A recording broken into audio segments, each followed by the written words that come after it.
semuanya, gimana nih kabarnya? Semoga tetap baik ya dan selalu sehat di masa pandemi ini. Sebelum kita masuk ke videonya, yuk kita kenalan dahulu. Kenalin, nama gue Desi Randari. Di video kali ini gue nggak akan sendirian, gue bersama 4 teman gue yang lainnya, yaitu Chandra Lukisya Mariska, Eki Diana Juwaratu Imawan, Fajriya Uswatana Hasanah, dan Indi Rahmatika Pramudipta. Video kali ini kita akan menyampaikan tentang teori tujuan negara. Di dunia ini sudah ada banyak banget nih negara-negara, dan setiap negara mempunyai teori tujuan yang berbeda-beda. Kali ini kita akan membahas 6 teori tujuan negara. Yang pertama, teori Pluto. Kedua, teori negara kekuasaan. Ketiga, teori teokratis. Keempat, teori negara polisi. Kelima, teori negara hukum. Dan keenam, teori negara kesejahteraan.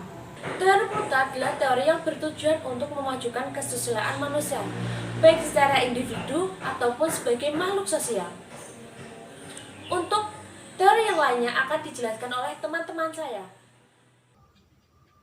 Teori negara kekuasaan. Ada 2 tokoh yang menganut teori negara kekuasaan ini, yaitu Zhang Yang dan Niccolo Machiavelli.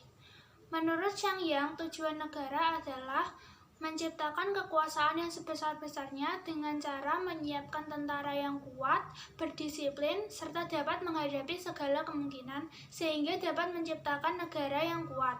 Sebaliknya, rakyat harus tunduk kepada negara.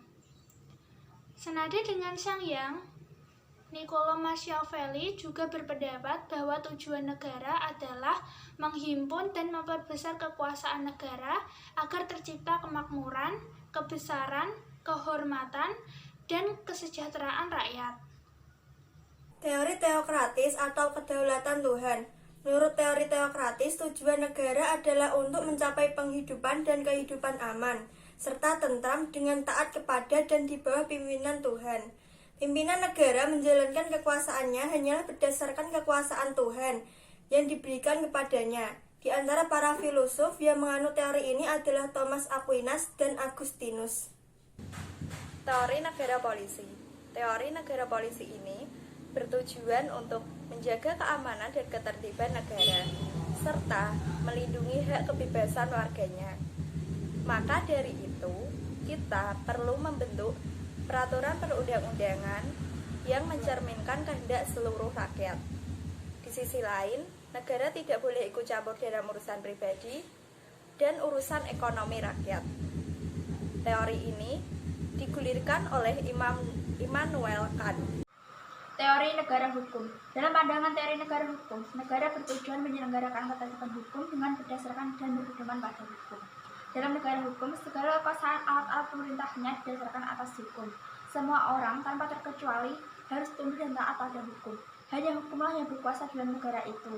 Teori ini digulirkan oleh Krabil.